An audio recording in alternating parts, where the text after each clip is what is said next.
And breathe out. Hello, and welcome to.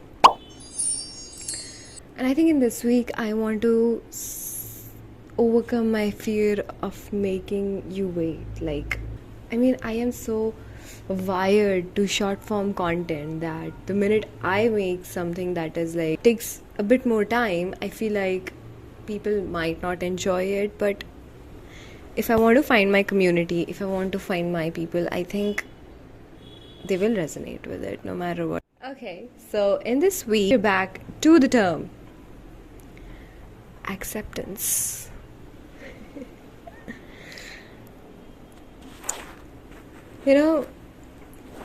Our materialistic return for our creative endeavors is not always equal. That is the sad part.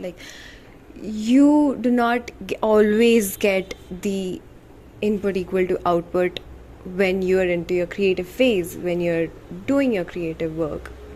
Sometimes your work will sell, sometimes your work won't sell. Sometimes things do sell, but they don't sell at the set price, or the cash flow isn't really great. Do not equate yours or your work's value on the basis of the market value. The market value keeps fluctuating. Now, this idea that money validates creativity, it's very hard to shake. It's a very rigid belief, to be very honest. Being in a world where money equates to social status, not having art that sells means you're doing something wrong. You're definitely doing something wrong. But that is something we have to let go of. As an artist, my credibility lies with me, my work, and my beliefs. In other words, we can say, कर्म करते जाओ, फल की चिंता मत करो. Because that is what we're here to do. We have to just do our work and produce it irrespective. If we have to write a poem, we write a poem irrespective if it sells or not. If we want to draw, if we want to design, we do it still irrespective of the fact if it will sell or if it will not sell. Now, sometimes you will do badly. Sometimes you will sing badly. Sometimes you will draw badly. Sometimes you will act badly. And it's fine, because that is needed for you to reach to the other side. That is when you actually do good. I have this little quote that I'll put up here, and I have put it over there as well, which says, let me read it to you. All you need is the audacity to suck at something new and the stubbornness to keep sucking until you don't. And you can do anything in your life. That is my motto. I know I'm not the best, but I can still try. And why shouldn't I try? Who said what is best and what is... these definitions are so subjective. Anyways, make a conscious effort to put people who nurture you around you. Do not have people who criticize you a lot. Because the moment you're criticized, even for your first draft, you will feel like, oh, am I a failure? Because they will make you feel like that. So try to keep people who actually appreciate your work instead of demeaning you. Actually value what you offer and actually want to listen to it. Now, there is this one line that said, I do not need to be rich, but one definitely needs to be richly supported. As an artist, the main ingredient of our becoming an artist is being richly supported, being heavily loved for what we do instead of being criticized on it. And that is why we will do it. So creativity is our oxygen. The moment your life gets dull, you'll see your art getting dull. The moment you find something negative, it just reflects on your art. It just reflects on your creativity. The moment you feel like, oh, I'm not really that great at it, and you'll find it. Oh no, I don't think that's the right example. See, creativity is our oxygen, because if you see, the moment we are forced to do a 9 to 5 that we do not want to do, or are forced into like marrying someone that we do not want to, or to live a lifestyle that we do not want to, we have two options, and most of the people follow the first one, because parents' generation or there before them, this was not an option to rebel. I mean, for them it was to actually be in the code of society, and so they stopped living. They started becoming like robots and working, and eventually lost connection to their creative side. Or if you're forced into such a workplace, we fight as if our life depends on it. And because it does, because creativity is the very necessity of the soul, the very essence of our expression, of our soul expression. So I think it's kind of right to say that creativity is the oxygen of our soul. Now, this was really beautiful that it said, to be an artist is to recognize particular, appreciate the peculiar, allow a sense of play in the accepted norms, ask why, risk admitting that society and materialistic stuff is just all silly, and that actually creative expression is what we're here for. Acknowledge the astonishing by that weird piece of art that you like to hang in your room, or by that weird poster, or by that expensive bottle of perfume, because even if it stinks, that bottle inspires you to write about a night in Paris, even if you've never been there. So buy things that help you imagine more and more. The child that you have within can imagine and weave stories out of nothing. So why are you stopping it? Now, the second part that we had in this chapter was success. So I even made a diagram about what it said about. This is success. So, one reaches through the ups and downs, and, we take all those with a bright, with energy, and we're moving forward and everything. And when we reach success, oftentimes you hear successful people saying, what now? This is what we wanted to do, and what do we do now? And that is called the success plateau. Like, you go through the ups and downs of life, and then you reach the pinnacle, you reach that success, and then a stagnancy appears. And that is when we realize that creativity never dies. Creativity wants more and more and more. It wants you to create. It doesn't want you to just sit at this line, because at the end, that hunger comes back to you. That I want to do more. I want to do, this is not just it. I want to do more.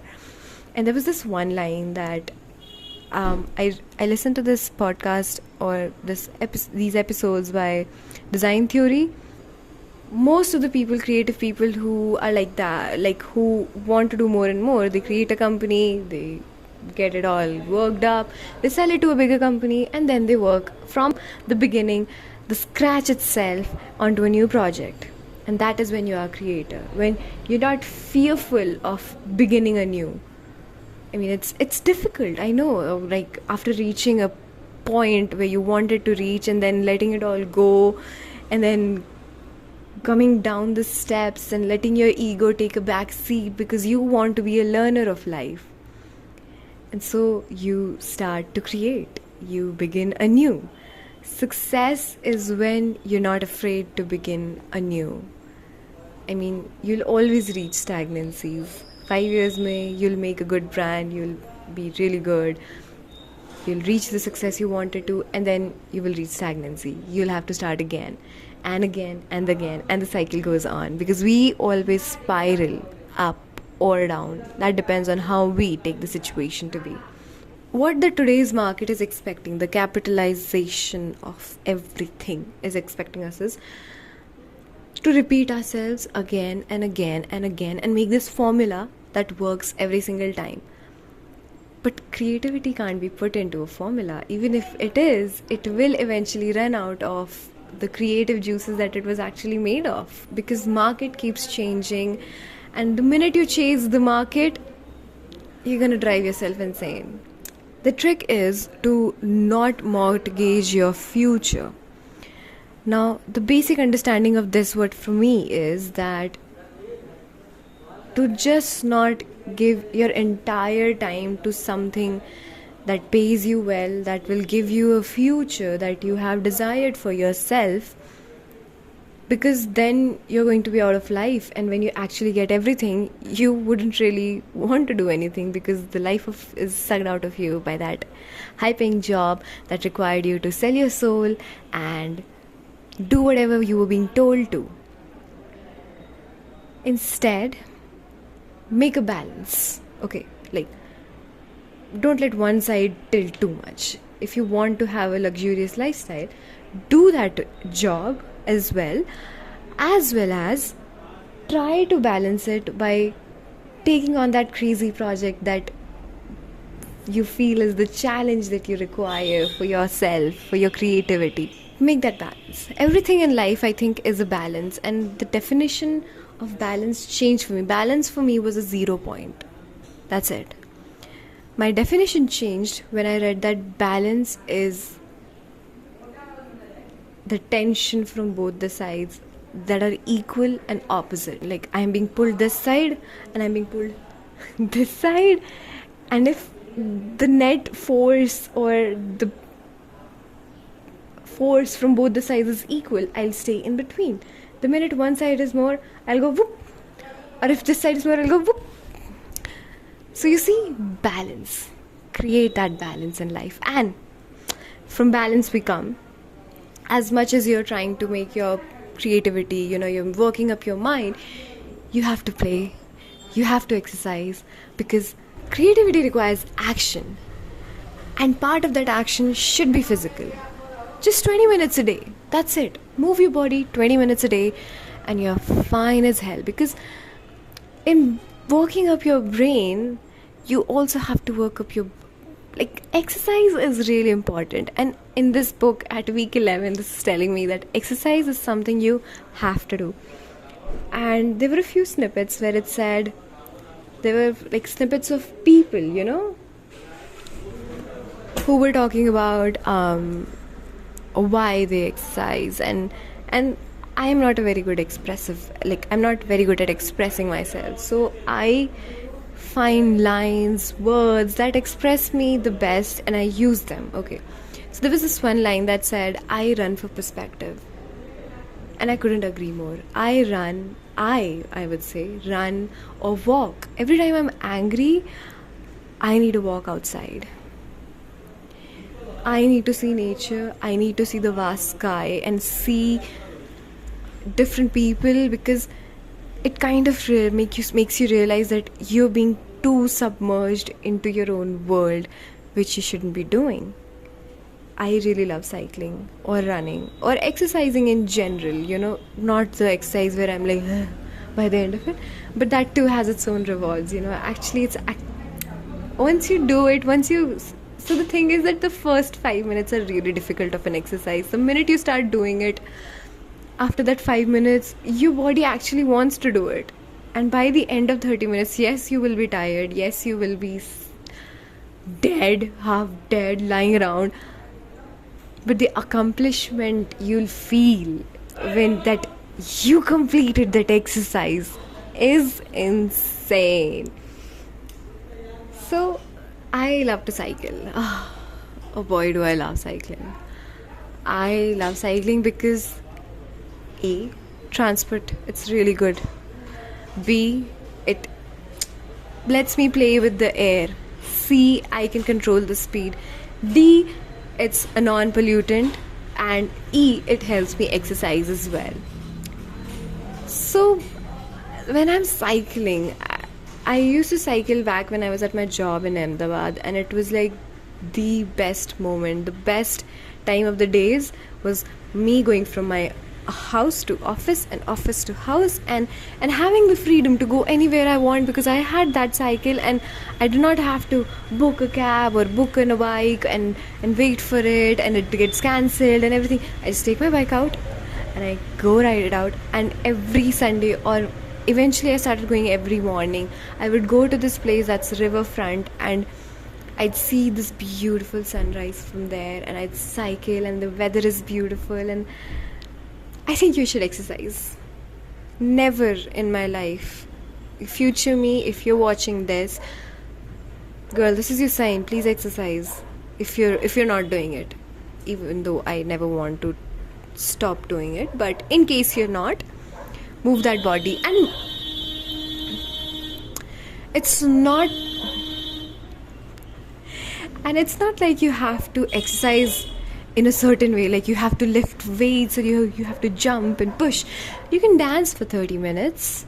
You can learn a new dance skill. You can kickboxing. You can find a partner and do Zumba. You can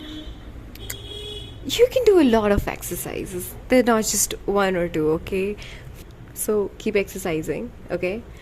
And for this week's artistic date, I do not have a video of it, so I'll put this video of a nest that I found.